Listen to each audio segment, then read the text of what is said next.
The Kelce Swift cinematic universe is giving plot twists, side quests, and enough drama to power a whole season of reality TV.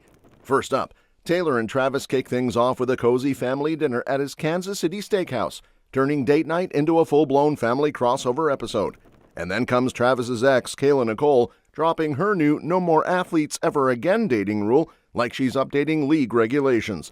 I keep saying I don't want to date any more athletes, but I'm down to date the owners of the teams. Next, Kylie Kelce jumps in and fires an F-bomb at the Cowboys while hyping up Uncle Trav before the big Thanksgiving showdown. Speaking of Thanksgiving football, number 4, don't root for the Cowboys and do root for the Chiefs.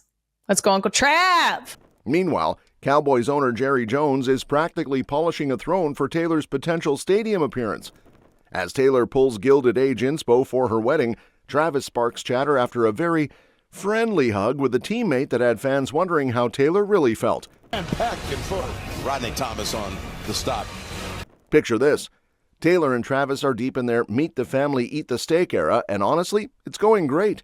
Travis decides it's the perfect night to bring everyone together, so he rolls into his brand new 1587 Prime Steakhouse. The fancy spot he opened with Patrick Mahomes, like welcome to my crib but with better lighting and dry-aged ribeye.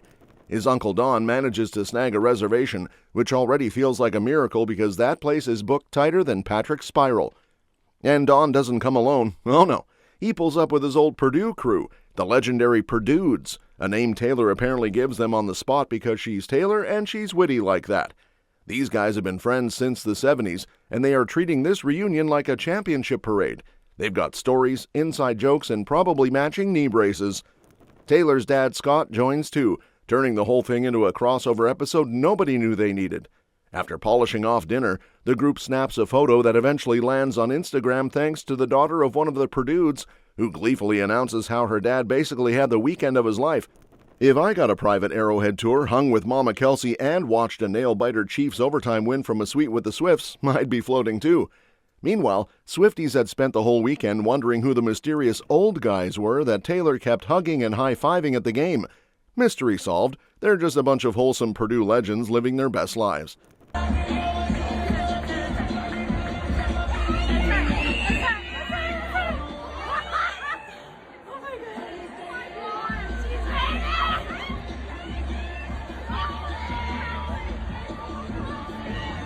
And right from celebrating with the mysterious Purdue uncles, we slide straight into the plot twist happening over in Kayla Nicole's universe, where the vibes are a lot less steakhouse family dinner and a lot more new era, new rules, new me. Kayla, who once dated Travis Kelce back in the pre-Swift epoch, is now laying down guidelines for her love life like she's drafting the NFL rulebook herself. And honestly, she's doing it with the kind of energy you get after unfollowing your ex, blocking his barber, and finally clearing out the hoodie drawer. She goes on this podcast and basically declares athletes benched for eternity, like not even warming the bench, they're in the parking lot. But in a delicious plot twist, she jokes that team owners might still be eligible because apparently we've skipped straight to the executive level now. I keep saying I don't want to date any more athletes, but I'm down to date the owners of the teams. She admits her whole non-negotiables list used to be stricter than TSA in holiday season, but she's trying to cool it because it apparently landed her in some past mess. Now she's claiming to be open, though she immediately clarifies with the kind of honesty people only drop after a long week. The bar is basically underground. I feel like in the past that has really gotten me in some trouble, like having a non-negotiable. I'm really just like open. The bar really isn't hell these days. Still, she draws at least one line in the sand. Her next man must have a job. Not vibes, not potential, a job. Something to do other than texting her WYD every 15 minutes like he's on a mission from boredom itself. A job? Like, can we start there? You have work to do. You have something to do besides bugging me all day. But more than employment status, she insists character is her new lighthouse. Ambition, integrity, a romantic streak, those are suddenly worth more than six-pack abs or whatever career boxes she used to tick. Apparently her Notes app has an actual love life wish list, and recently she added, very romantic. I mean, I'm more so like invested in people's character and personality. I want someone who has, integrity, ambition. Oh, no. Romantic. Oh, I added that to my list because I do have a list in my phone. I added that to my list recently, like a man that is very romantic. And with Kayla redefining romance like she's running a personal rebrand campaign, we jump straight into the Kelce family's next headline moment, this time starring Kylie Kelce. who is absolutely not here for anybody's Cowboys propaganda.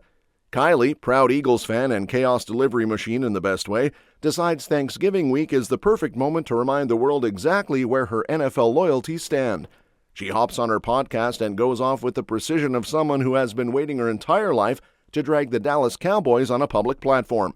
And honestly, she delivers. She makes it crystal clear she wants zero Cowboys support, maximum Chiefs energy, and 100% go Uncle Trav, as if she's leading a pep rally in the group chat. Speaking of Thanksgiving football, number 4, don't root for the Cowboys and do root for the Chiefs. Let's go, Uncle Trav. Her frustration is still simmering after the Eagles blew a 21-0 lead and somehow still let the Cowboys snatch that win, and she's not pretending to be chill about it.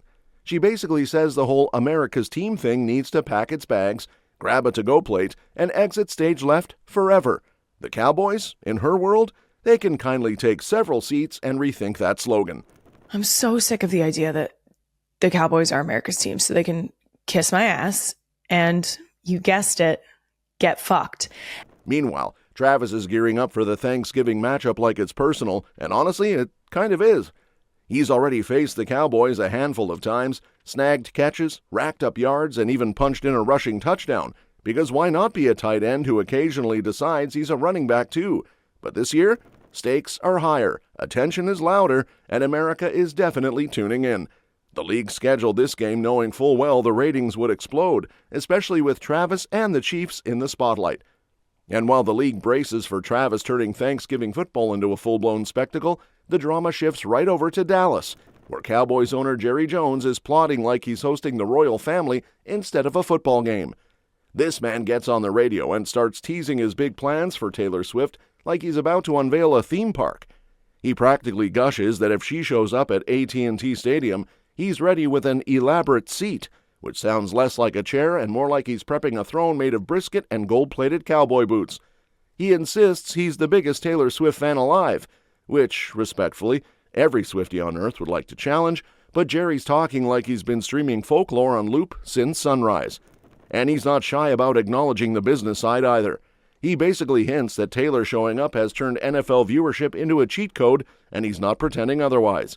He appreciates the interest she brings, which is billionaire owner speak for she boosts ratings like nobody's business, so yes, please come sit in my billion-dollar building.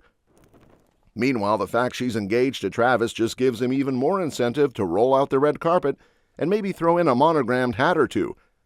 Taylor has already hit multiple Chiefs games this season, keeping her usual low-key and a luxury suite vibe. She even popped up at the AFC Championship back in January, cheering Travis on before the Chiefs edged out the Bills. And every time she attends, fans flood social media with photos faster than Jerry can say America's team. And while Jerry is manifesting Taylor Swift like she's the halftime miracle he ordered off Amazon Prime, the real magic is happening behind the scenes, where Taylor is cooking up a wedding that basically looks like she time-traveled, stole inspiration from 1883, and refused to come back without a mood board. According to insiders, Taylor is officially in her Gilded Age bridal era, which sounds dramatic, elegant, and exactly like something she would do the minute someone hands her an engagement ring. Word is she's binge-watching that HBO period drama aesthetic like it's research for a dissertation, pulling vintage references left and right, and telling her team she wants a ceremony so regal people forget what year it is. Guests might walk in with iPhones, but apparently leave feeling like they should have arrived in horse-drawn carriages. And yes, she's going big, like diamond-studded gown big. The kind of gown that probably requires its own security detail and hydration plan. She's aiming for gold accents everywhere, to the point where old New York itself would have blushed and whispered, "Okay, girl, chill." But Taylor, she does not chill during life milestones. She decorates aggressively. Every detail is supposedly being crafted to deliver that timeless, regal old money fantasy, which is honestly on brand for someone who can write a breakup song in 4 minutes and a wedding aesthetic in 400 Pinterest pins. She wants people stepping into the venue and immediately questioning whether time travel is real and if they missed the orientation packet. And as Taylor is designing a wedding that could resurrect the entire Gilded Age, Travis is busy reminding everyone he's still the emotional support tight end of the Chiefs, even when his stat line looks like it needs a pep talk of its own. Because in their nail-biter against the Colts, the Chiefs were about 2 minutes away from spiraling into a third straight loss, and the vibes were looking bleak. Patrick Mahomes was throwing lasers, but somehow none of them were turning into touchdowns. The defense, on the other hand, suddenly woke up like someone blasted an alarm inside their helmets, shutting down the league's top offense so aggressively that Indy couldn't even snag a first down in the entire fourth quarter or overtime. That's not defense. That's the hostage situation. But the real moment everyone can't stop talking about?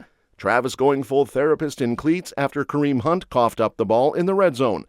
Hunt trudges back to the sidelines looking like he wants to delete himself from the group chat, and then Travis steps in, wraps him in a big ol' "we got this" hug, and basically resets his mental Wi-Fi. Fans were like, "Aw, leadership," while a small but noisy corner of the internet immediately went, Taylor's not gonna love that. Because apparently even supportive hugs now have shipping consequences. But joke's on anyone who doubted Kelce's pep talk powers. Hunt later storms back onto the field, blasts past 100 rushing yards, and scores the touchdown that drags Kansas City back within striking distance. Suddenly that hug looks less like drama fodder and more like a pregame blessing from St. Travis of tight end heights. The Chiefs still aren't in the playoff picture, which means every game from here on out is basically a must-win stress test. That's all for this video, folks. We'll see you next time.